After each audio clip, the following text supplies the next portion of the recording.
Você já parou para pensar que tudo o que você vive hoje, suas lutas, suas dúvidas, até essa sensação de que algo maior está te chamando, já estava escrito há milhares de anos?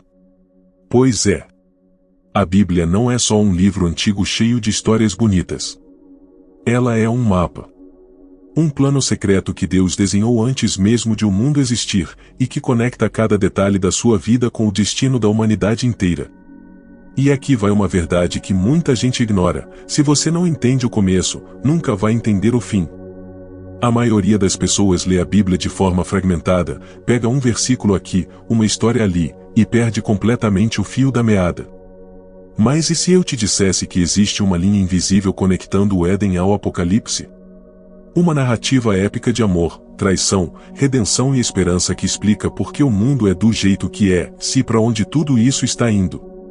Fica comigo nos próximos minutos, porque eu vou te mostrar a história mais poderosa já contada, do Gênesis ao Apocalipse, de um jeito que você nunca viu. E quando a gente chegar no final, você vai entender não só a Bíblia, mas o seu próprio lugar nessa história. Gancho, mas antes de a gente mergulhar nisso, preciso te fazer uma pergunta: você acha que o mundo saiu do controle, ou será que tudo isso faz parte de um plano muito maior do que a gente imagina? A resposta vai te surpreender. A criação e a queda. Imagine só, antes de tudo, não existia nada. Nem som, nem forma, nem tempo. Apenas o vazio absoluto. E então, com uma única palavra, Deus rasgou a escuridão como quem abre uma cortina. Haja luz, ele disse, e a luz nasceu. Não foi uma explosão caótica, foi um ato de amor deliberado. Ele separou o dia da noite, ergueu os céus como um manto, firmou a terra sobre o abismo e mandou as águas recuarem. Plantas brotaram, estrelas dançaram no firmamento, animais preencheram mares e campos. Tudo era perfeito, harmonioso e sagrado. Mas ainda faltava algo. No sexto dia, Deus fez algo que nunca tinha feito antes: ele curvou-se sobre o pó da terra e, com suas próprias mãos, moldou o homem.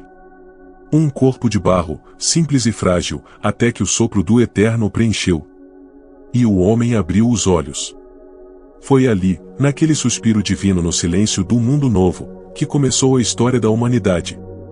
Mas Adão não estava completo. Em meio à beleza do Éden, ele deu nome a todas as criaturas, mas nenhuma era como ele. Então Deus o adormeceu e fez nascer Eva, não do barro, mas da costela do próprio homem. Quando Adão a viu, soube que ela era parte dele.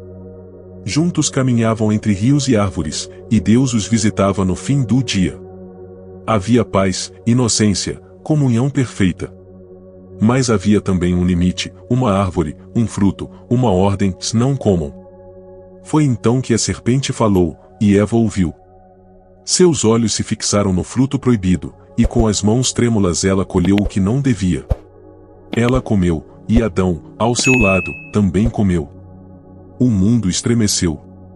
A vergonha os cobriu como um véu, e pela primeira vez o homem fugiu do Criador. O paraíso se fechou atrás deles, guardado por um anjo com espada em chamas. E assim, com uma escolha, o pecado entrou no mundo, e a longa história da redenção começou. A queda se aprofundou rapidamente. Caim, consumido pela inveja, matou seu irmão Abel, seu primeiro assassinato, o primeiro luto.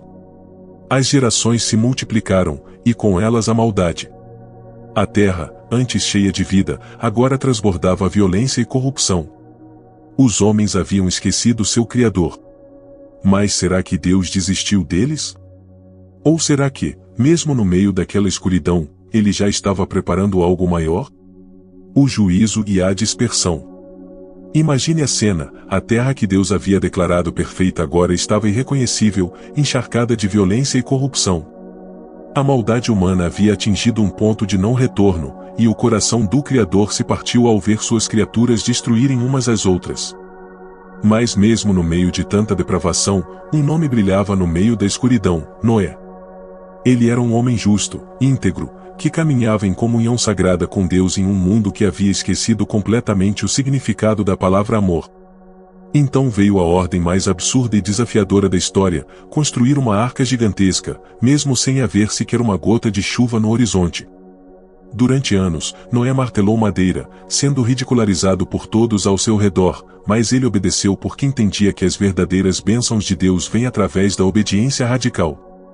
E quando as fontes do abismo jorraram e a chuva caiu por 40 dias e 40 noites, a arca flutuou como o único refúgio de salvação, preservando a vida e provando que Deus sempre reserva um remanescente para recomeçar.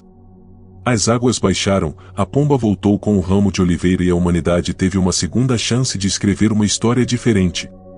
Mas o coração humano é teimoso, e não demorou muito para que o orgulho voltasse a falar mais alto. Reunidos em uma vasta planície, os descendentes de Noé decidiram que não precisavam mais depender do céu, eles construiriam uma torre que tocasse as nuvens, não para glorificar a Deus, mas para fazer um nome para si mesmos. A Torre de Babel foi o primeiro monumento à arrogância humana, uma tentativa de alcançar o divino sem a necessidade do sagrado. Mas o plano secreto de Deus não podia ser frustrado pela vaidade de tijolos e cimento. Ele desceu, confundiu as línguas e espalhou aquele povo pelos 4 cantos da terra. O que era para ser um símbolo de unidade na rebeldia tornou-se o início das nações, das culturas e das fragmentações que vemos até hoje.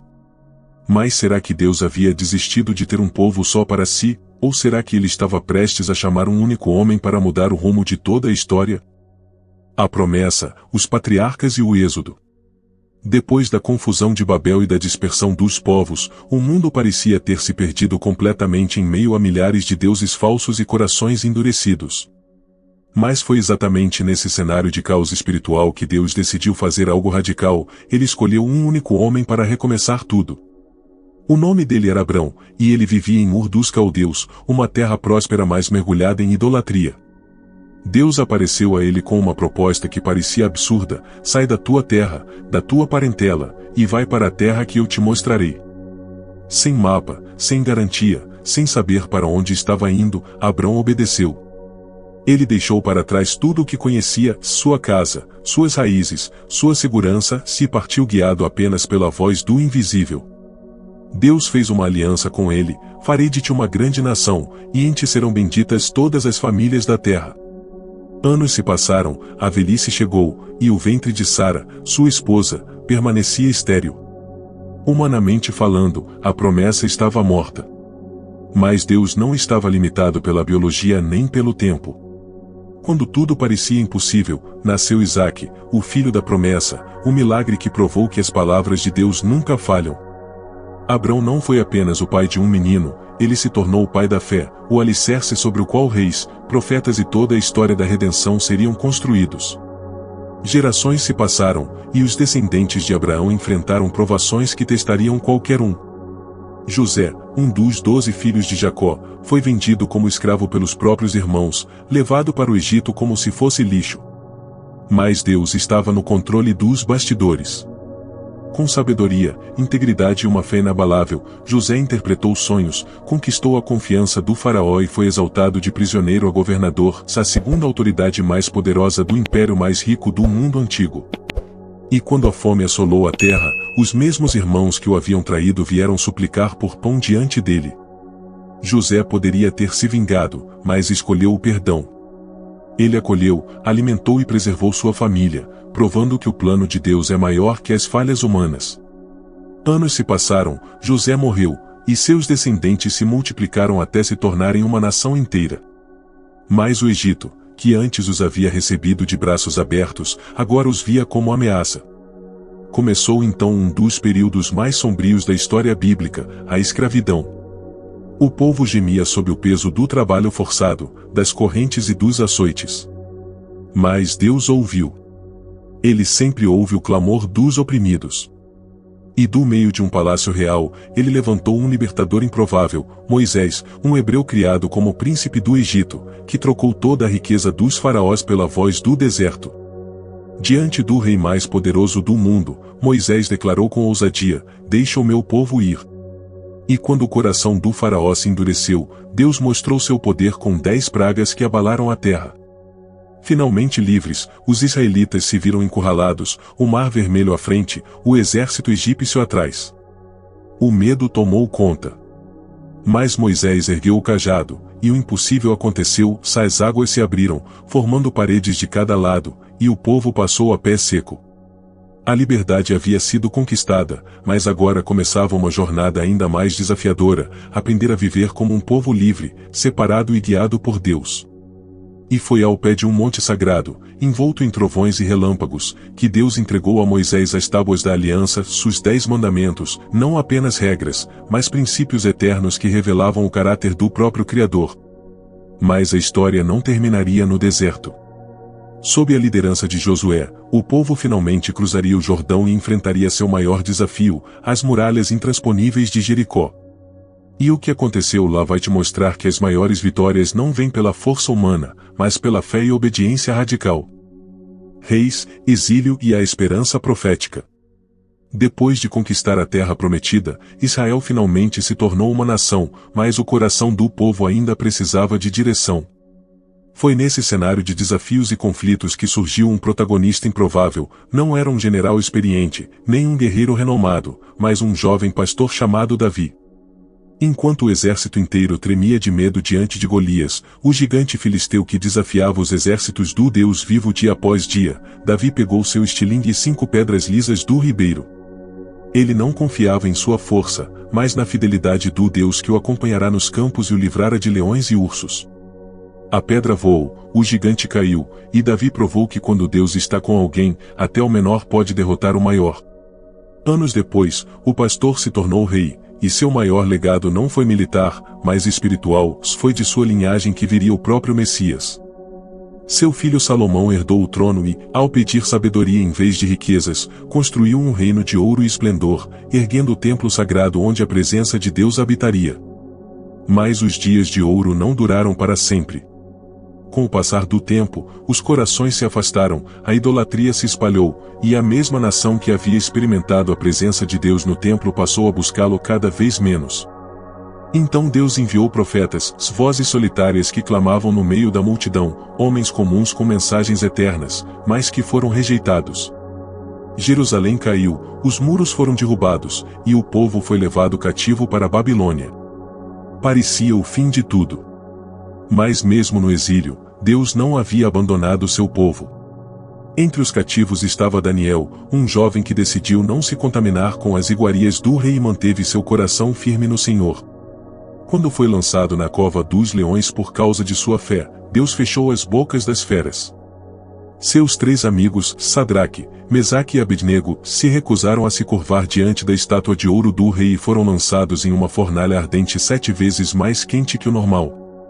Mas quando o rei olhou para o fogo, viu 4 homens caminhando livremente, e o quarto tinha a aparência de um filho dos deuses. Mesmo entre as cinzas do julgamento, a fidelidade de Deus brilhou como ouro purificado no fogo. E foi no meio desse exílio que os profetas mantiveram acesa uma esperança que mudaria tudo. Eles anunciaram com convicção que um Messias viria. Não seria um rei com espada em punho, nem um libertador político. Seria um servo sofredor, um homem de dores que carregaria sobre si o peso do pecado e da injustiça de toda a humanidade.